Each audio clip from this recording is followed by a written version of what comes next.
कि मैं अपने गीत गजलों से उसे पैगाम करता हूँ, उसी की दी हुई दौलत उसी के नाम करता हूँ। हवा का काम है चलना, दिए का काम है जलना। हवा का काम है चलना, दिए का काम है जलना।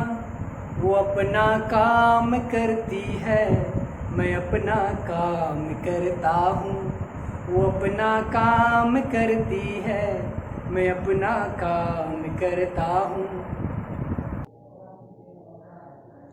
हेलो प्यारे दोस्तों, स्वागत है आपके अपने राहुल एजुकेशन पॉइंट पर। जैसा कि प्यारे दोस्तों आप लोगों को पता होगा कि मैंने पिछली वीडियो में यूट्यूब चैनल के माध्यम से प्रकाश के अपवर्तन यानी कि 10th क्लास के सेकेंड लेसन में प्रकाश का अपवर्तन में मैंने पढ़ाया था कि प्रकाश के अपवर्तन के कितने नियम हैं और उसके नियम की व्याख्या मैंने आप लोगों को बताया था। तो आज मैं उससे आगे लेकर आया हूँ। तो दोस्तों आशा करते हैं कि आप लोग हमारे इस वीडियो को जरूर देखते होंगे और दोस्तों के साथ शेयर भी करते होंगे। तो आज हम जानेंगे प्रकाश के अपवर्तन के दैनिक जीवन में उपयोग के बारे में। उससे पहले प्यारे बच्चों, अगर आप लोगों ने हमारे चैनल को सब्सक्राइब, लाइक एंड शेयर नहीं किया है तो कृपया कर दोस्तों के साथ शेयर कर दें और सब्सक्राइब कर लें, क्योंकि हमारा वीडियो आप तक पहुंच पाए। तो प्यारे दोस्तों, आज हम लोग जानेंगे कि प्रकाश के अपवर्तन के दैनिक जीवन में उपयोग। आप लोगों ने अपवर्तन के बारे में समझा होगा। मैंने पिछले भी 2 वीडियो में बताया था अपवर्तन के बारे में, और आज भी उसी पे मैं चर्चा करने जा रहा हूँ।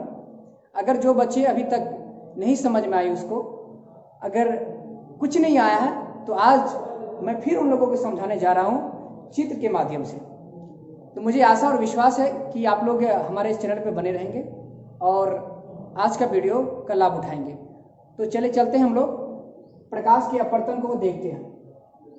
तो दोस्तों आप लोग देख रहे हैं बोर्ड पे कि मैंने क्रियाकलाप लिया हूँ और ये वायु पानी एक चित्र के माध्यम से मैं समझाया हूँ। ये एक क्या है, कोई बर्तन है, उसमें मैंने क्या किया, पानी भर दिया। ठीक है दोस्तों, आप लोगों ने बचपन में देखा होगा कि जब बाल्टी में पानी भरा रहता है और उसमें अगर सिक्का या स्टिक, जिसे छड़ी हम बोलेंगे, अगर गिराते हैं तो वो मुड़ा हुआ प्रतीत दिखाई देगा, ऊपर उठा हुआ प्रतीत दिखाई देता होगा।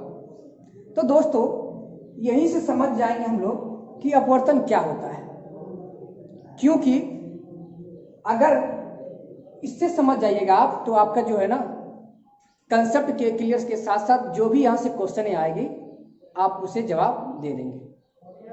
तो दोस्तों शुरू करते हैं हम लोग समझने के लिए। मैंने आप लोगों को चित्र बना करके उसे मैं यहाँ पर दिखाया हूँ, दर्शाया हूँ कि कौन कहाँ पे क्या है। ठीक है, तो अपवर्तन के बारे में अगर हम जानेंगे प्यारे दोस्तों, तो सबसे पहले इसमें बात है कि मैंने क्या लिया है, एक बर्तन लिया है। और कैसा बर्तन, जिसमें पानी भरा रहो। ठीक है, इसमें क्या है, पानी है और क्या ऊपर ये वायु हो गया आपका। ठीक है, पानी भरा है, मैंने उसे क्या किया, एक तिरछी छड़ी डाल दिया पानी में। अगर ये छड़ी यहां से यहां तक आई, यहां तक तो वायु ऊपर था, और जैसे ही पानी में ये अंदर आई तो आप देखेंगे, आपको दिखाई प्रतीत होगा कि ये स्टिक जो है ना ऊपर हुआ, उभरा हुआ दिखाई देगा। आपको क्या होगा, ऊपर उभरा हुआ दिखाई देगा। ये किसमें होगा, यह सवाल आएगा कि ऊपर उठा हुआ दिखाई देता है, जिसमें किसमें आएगा, ये प्रकाश के अपवर्तन में आएगा। दोस्तों इसको हम लोग ध्यान रखेंगे। और भी अगर कंसेप्ट की बात करते हैं हम लोग, तो बचपन में आप लोग नदी गए होंगे। अगर नहीं भी गए हैं तो जाइए, एक प्रैक्टिस कीजिए, आप लोग प्रैक्टिकल कीजिए कि नदी के किनारे अगर बैठ जाते हैं और पैर नदी में रखते हैं और उसको पैर को पानी में रखते हैं तो हिलाते हैं, या फिर अगर रखते हैं उसको तो आप देखिएगा, गौर से देखिएगा कि वो पैर जो है ना ऊपर उठा हुआ दिखाई देगा, और दूसरी बात इसमें क्या, छोटा दिखाई देगा। ठीक है, ये आप देख लीजिएगा प्रैक्टिकल करके। इस चित्र में मैं ये बता रहा हूं आप लोगों को कि पानी में मैंने जैसे ही स्टिक डाला छड़ी, तो वो ऊपर हुआ, यहाँ देखिए ऐसे दिखाई देगा, यहाँ ये सीधा दिखाई नहीं देगा। और मैं इसे सी कर दिया, इसका प्रतिबिंब यहाँ पे बना, देखिए C1, ये C हो गया, इसका प्रतिबिंब यहाँ बनाइए, इसका प्रतिबिंब बन गया। ठीक है, अगर हम इस एंगल से देखते हैं हम स्टिक को पानी में, ये में क्या हो गया, हमारी आंख हो गया, यहाँ पे हम हैं और ये हमारी आंख है। अगर हम इस एंगल से इसे देखेंगे दोस्तों, तो मुझे ये ऊपर यानी कि उभरा हुआ दिखाई देगा बच्चों। यहाँ पे समझने की बात है, अगर इस एंगल से देखेंगे हम तो क्या होगा बच्चों, ऊपर उभरा हुआ दिखाई देगा। तो ये आपका क्या हो गया, स्टिक हो गया, और इसका ये प्रतिबिंब हो गया। ठीक है, अब हम इसी चित्र से मैंने यहाँ पे 2-3 लाइनें लिख दी है समझने के लिए, ताकि आप लोग समझ जाएं। ठीक है, तो आप लोग गौर से देखिए, और मैं आप लोगों के इस क्लास में अपवर्तन का बहुत अच्छा कंसेप्ट दे रहा हूं, इसे गौर से देखिए, वीडियो को स्किप ना करें, समझ में आ जाएगी, आप लोगों को भेजा में चला जाएगा, इसलिए इसे देखिए। तो प्यारे बच्चों, मैंने इस चित्र से इसे मैंने यहाँ पे पॉइंट को लिख दिया। ठीक है, तो देखते हैं क्या लिखे हम। देखिए, पानी की सतह पर छड़ी का मुड़ना। ठीक है, ये पानी की सतह पर छड़ी का मुड़ना हुआ बच्चों। अब चलते हैं, देखते हैं क्या कह रहा है। कह रहा, जब एक छड़ी पानी में तिरछी रखी जाती है, पानी में मैंने क्या किया बच्चों, तिरछी एक छड़ी रख दिया, तो वह ऊपर की ओर मुड़ी हुई दिखाई पड़ती है बच्चों। तो ऊपर दिखाई देती है, क्या हो गया, प्रकाश का अपवर्तन हो गया। और देखिए क्या करा, चित्र 2.9 में इसको हम लिख सकते हैं 2.9 मानिए इसको चित्र को। ठीक है, दर्शाया गया है कि छड़ी के सिरे सी से आती प्रकाश की किरणें सतह पर पानी से हवा में जाती है। देखिए यहां से जो आई वो क्या गया, पानी से हवा में इधर चली गई। ठीक है, और इसलिए अविलंब से दूर हट जाती है। आंख को ये किरणें बिंदु सी से आती हुई प्रतीत होती है, अतः सी बिंदु यहाँ पे C1 का प्रतिबिंब है। ये जो है ना सी बिंदु C1 का, सॉरी यहाँ C1 हो जाएगा, इसी हो जाएगा, प्रतिबिंब होगा। तो पानी में छड़ी के डूबे हुए भाग BC किसी भी बिंदु के लिए यही होता है, अतः हमें छड़ी ABC जैसी दिखाई देती है। ठीक है, ये आपका B हो गया। ठीक है, ये C हो गया आपका, और ये आपका A हो गया, अर्थात मुड़ी हुई दिखाई पड़ती है। तो बच्चों ये क्या हो गया, प्रकाश का अपवर्तन हो गया। मैंने आपको बताया भी कि पानी में जैसे ही स्टिक को हम तिरछी डालते हैं, तो वो क्या होगा बच्चों, ऊपर उठा हुआ प्रतीत होगा बच्चों। समझ में आ गई बात, आ गई। और अगर इस एंगल से अगर देखते हैं तब हमको दिखाई देगी बच्चों। सपोज अगर हम एक मान ले, मैंने यहाँ पे एक सिक्का डाल दिया, क्या डाला, सिक्का, 1 रुपया 5 रुपया कोई सिक्का पानी में डुबा दिया, और आप लोग आज देखेंगे घर में जाकर के, एक बाल्टी में, भरी बाल्टी में मैंने एक सिक्का डाल दिया, तो आप गौर से देखेंगे वो सिक्का आपको उभरा हुआ दिखाई देगा, यानी ऊपर दिखाई देगा। ठीक है, तो ये किस में हो गया, प्रकाश का अपवर्तन में हो गया दोस्तों। किस में हो गया, प्रकाश का अपवर्तन में हो गया। अब मैंने क्या किया है बच्चों, आप लोग को समझाने के लिए, देखिए यही कारण है कि पानी में पैर लटकाकर बैठने पे हमें अपना पैर मुड़ा हुआ छोटा दिखाई पड़ता है बच्चों।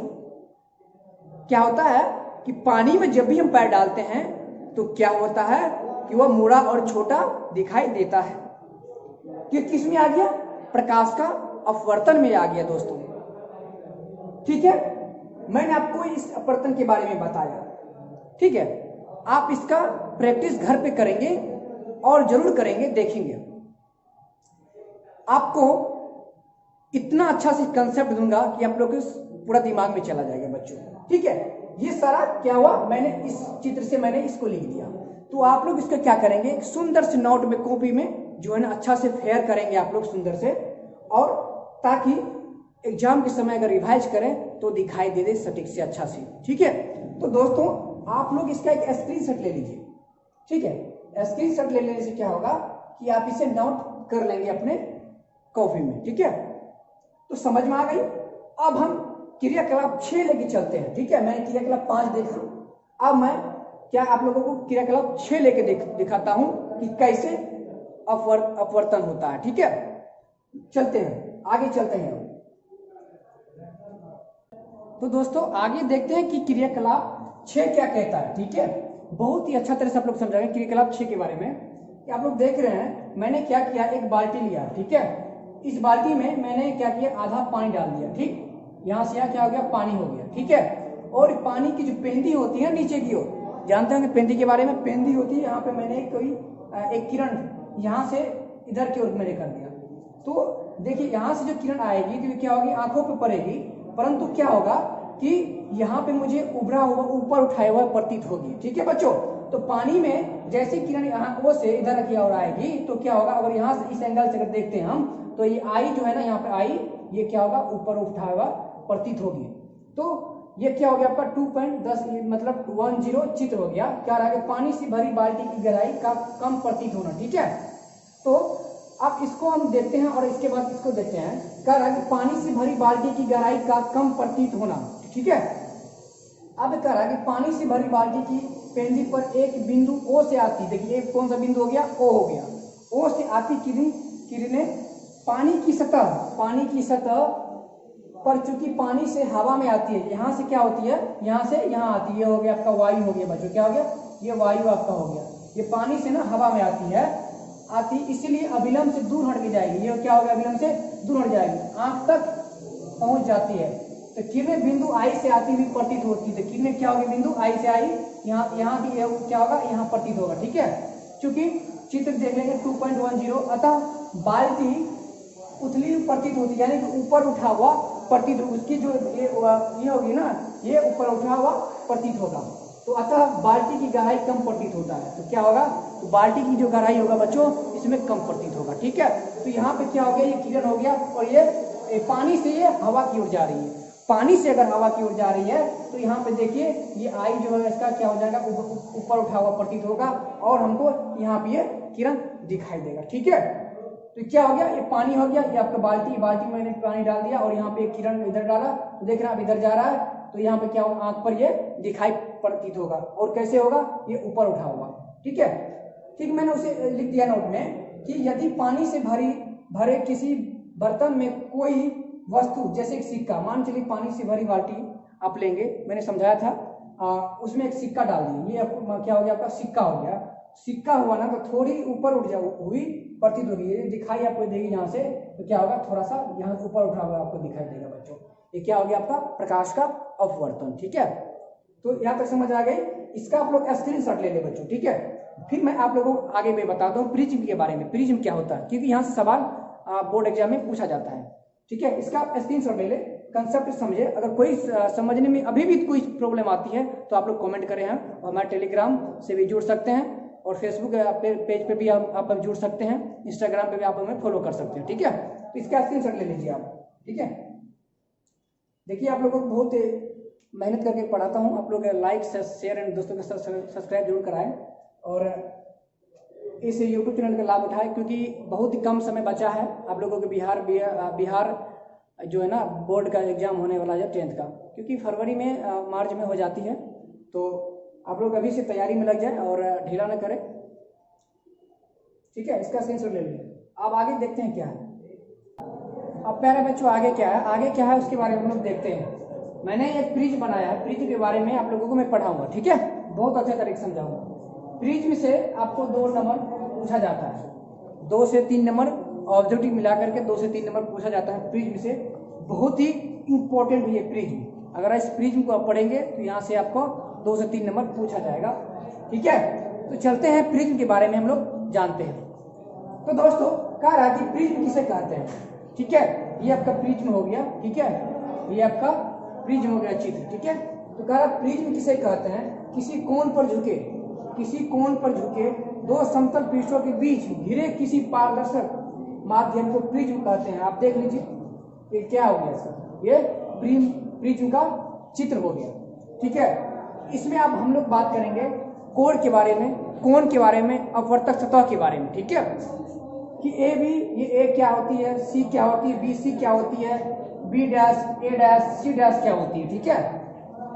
अब बच्चों इसमें इसका जो अपवर्तक कोण होता है ना, अपवर्तक कोण ये कितना डिग्री का होता है, 60 डिग्री का होता है। या पूछा जाता है कि प्रिज्म का जो होता है अपवर्तक कोण वो कितने डिग्री का होता है, तो क्या बोलिएगा आप लोग, 60 डिग्री का होता है, ठीक है। तो हम आप लोग को बताऊंगा कि मैंने इस चित्र के माध्यम से मैंने यहाँ पे लाइनें लिख दी है, क्या है, लाइनें लिख दी है समझाने के लिए। तो चलिए देखते हैं हम लोग क्या कर रहे हैं। प्रकाश का आगमन इसके जिन दो फलक क्या हो गया आपका, देखिए एक ये फलक हो गया और एक ये फलक हो गया, ठीक है। मैंने यहाँ पर लिख दिया A B, B dash, A dash, A B, B dash और ए डैश, ये फलक हो गया आपका, ठीक है। और ए सी, सी डैश और ए डैश, ये आपका क्या हो गया, दो फलक हो गया बच्चों, ठीक है। तो फलक के बारे में समझ गए, तो फलक क्या हो गया, ए बी, बी डैश, फिर ए डैश हो गया, फिर इसका ये इधर का हो गया ए सी और सी डैश और ए डैश, ये आपका फलक हो गया, दो फलक हो गया बच्चों प्रिज्म का। अब प्रिज्म में हम और जानते हैं क्या कर रहा है होता है, उन्हें प्रिज्म का अपवर्तक पृष्ठ कहते हैं। अब इसे हम लोग क्या बोलेंगे, ये जो फलक होती है ना बच्चों, इस फलक को हम लोग क्या बोलेंगे, प्रिज्म का अपवर्तक पृष्ठ बोलेंगे, प्रिज्म का अपवर्तक पृष्ठ बोलेंगे प्यारे बच्चों। तो समझ गए। अब क्या कर रहा है, ये दोनों पृष्ठ जिस सरल रेखा ए डैश ए पर मिलती है, ठीक है, ए डैश देखिए ये और ये जो मिलती है ना, ये जिस सरल रेखा पे मिलती है, यहाँ पे देखिए, ठीक है, जिस सरल रेखा पे ए डैश ए डैश मिलते हैं उसे प्रिज्म का अपवर्तक कोण कहेंगे। क्या बोलेंगे, अपवर्तक कोण बोलेंगे उसके प्यारे बच्चों, ठीक है। अब नेक्स्ट क्या करें, अपवर्तक पृष्ठों के बीच के कोण ए को प्रिज्म का अपवर्तक कोण कहते हैं। तो कोण ए क्या हो गया बच्चों, देखिए ये आपका क्या हो गया, कोण ए हो गया बच्चों, ठीक है। तो अपवर्तक क्या बोलेंगे उसको, प्रिज्म का अपवर्तक कोण बोलेंगे प्यारे बच्चों। यहाँ पर समझने वाली बात है बच्चों, अगर समझ जाएंगे तो आपका जो है ना, यहाँ से 2 नंबर आपको फिक्स है कि पूछा जाएगा। सब अगर कंसेप्ट क्लियर हो गया तो आप लोगों को रटने की कोई जरूरत नहीं है, ठीक है, सिर्फ एक बार देख लेंगे तो याद हो जाएगा। तो कोण क्या हो गया, ये कोण ए क्या हो गया आपका, अपवर्तक कोण हो गया, ठीक है। या केवल प्रिज्म का कोण, ये जो प्रिज्म का कोण हो गया उसे कहते हैं अपवर्तक कोण के सामने वाले पृष्ठ BC, C dash B1, BC क्या हो गया, C डैश और क्या है B1, ये क्या हो गया आपका, ये क्या प्रिज्म का आधार हो गया, ये क्या हो गया आपका प्रिज्म का बेस हो गया बच्चों, ठीक है। अब हम चलते हैं, देखते हैं कि आगे क्या करा आपका। इसमें बेस देख लिए, कोर देख लिए, ठीक है, कोण देख लिए, ये आपका क्या हो गया, ये अपवर्तक सतह हो गया बच्चों, ठीक है। BC C dash BC dash और क्या है बच्चों B डैश, ये आपका क्या हो गया बच्चों, प्रिज्म का आधार हो गया प्यारे बच्चों, ठीक है। इतना समझ में आ गया, इसका स्क्रीनशॉट ले लें आप। और आप लोग जो ये चित्र बनाएंगे ना तो अच्छा से बनाएंगे और इसको जो है ना आप दर्शाएंगे कि कौन कहाँ पे क्या है। आप इसको देखिए, अब हम आधार पे कहाँ किसको आधार बोलेंगे, बेस किसको बोलेंगे, कोण कहाँ पे है, कोण कहाँ पे है, ठीक है, इसको हम लोग दर्शाएंगे चित्र में, ठीक है प्यारे बच्चों। अब नेक्स्ट क्या कह रहा है, तो मैंने लिखा है यहाँ पे कि अपवर्तक कोण के लंबवत एक तल द्वारा प्रिज्म के काट ABC को प्रिज्म की मुख्य काट कहते हैं। ABC आप देखिए कहाँ पे है बच्चों, A B और C, इसको क्या बोलेंगे प्यारे बच्चों, इसको बोलेंगे मुख्य काट बोलेंगे प्यारे बच्चों, क्या बोलेंगे, मुख्य काट बोलेंगे बच्चों, मुख्य काट, ठीक है, मुख्य काट कहेंगे। अब देखिए प्राय जो प्रिज्म होता है ना, प्रिज्म का व्यवहार कैसे होता है, प्रिज्म प्राय जो होता है वो क्या होता है, कांच का बना होता है बच्चों। आप लोग देखेंगे कांच का प्रिज्म, आप लोग देखे होंगे, तो वो क्या होता है, प्रिज्म प्राय कांच का बना होता है, ठीक है बच्चों, कांच का बना होता है,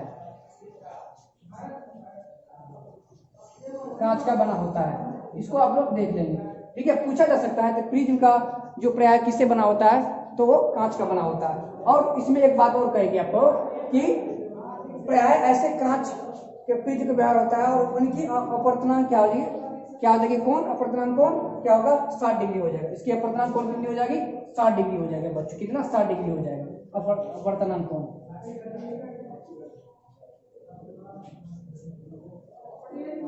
अपवर्तनांक कोण, ठीक है। ये क्या हो जाएगा 60 डिग्री हो जाएगा बच्चों। इसको आप लोग देख लेना और इसका आप लोग एक स्क्रीनशॉट ले लीजिए ताकि आप लोग नोटबुक में इसे लिख पाए। ठीक है, प्रिज्म के बारे में आपको इसके बारे में और मैं बताता हूँ आगे। इसका एक स्क्रीनशॉट ले लें आप लोग। देखिए पढ़ाई कीजिए, पढ़ाई करने में कोई भी किसी से कोई कॉम्प्रोमाइज मत कीजिए और अगर हमारे कंसेप्ट से अगर पढ़ेंगे, हमारे इस चैनल से पढ़ेंगे तो आप लोगों को बहुत सारा लाभ मिलेगी। ठीक है, आप लोगों को पूरा तरह से कंसेप्ट के साथ मैं बताता हूँ। ठीक है, जहाँ भी प्रॉब्लम होती है आप लोग हमें शेयर कर सकते हैं। ठीक है बच्चों, तो आप इसका स्क्रीनशॉट ले लिए। ठीक है, अब नेक्स्ट देखते हैं प्रिज्म के बारे में और हम पढ़ाई करते हैं। ठीक है,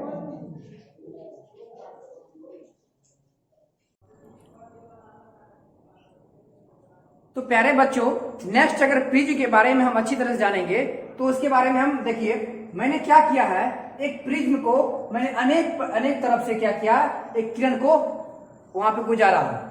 तो इस प्रिज्म को लेकर के हम यहाँ पर देखते हैं कि क्या कह रहा है कि एक ड्राइंग बोर्ड पर एक सादा कागज फैलाकर उसे ड्राइंग पिनों से स्थित कर देते हैं। कागज के बीच में प्रिज्म को उसके त्रिभुजाकार तल पर खड़ा रखकर उसकी सीमा रेखा एबीसी नुकीली पेंसिल से खींचे लेते हैं। चित्र 2.1 में देखिए ये क्या होगा, चित्र 2.12। ठीक है, तो मैंने इसका जो डायग्राम बनाया, ये चित्र बनाया है। देखिए मैंने क्या किया, यहाँ से इस पे ऐसे प्रिज्म पर ऐसे किरण डाला। ये P और Q मैं जानूंगा, आप लोगों को बताऊंगा कि P और Q क्या होता है। ठीक है, इसमें विभिन्न प्रकार का आप देखते होंगे, इधर से आई इधर चली गई, फिर यहां से गई इधर से चली गई, फिर यहां चली गई। RS क्या होती है, F क्या होती है, D, AB और O क्या होती है, इसके बारे में आप लोगों को मैं विशेष कर बताता हूं। ठीक है, तो मैंने देखिए इस चित्र के माध्यम से मैंने यहाँ पे लिखा है कि यहाँ PQE आपतित किरण है।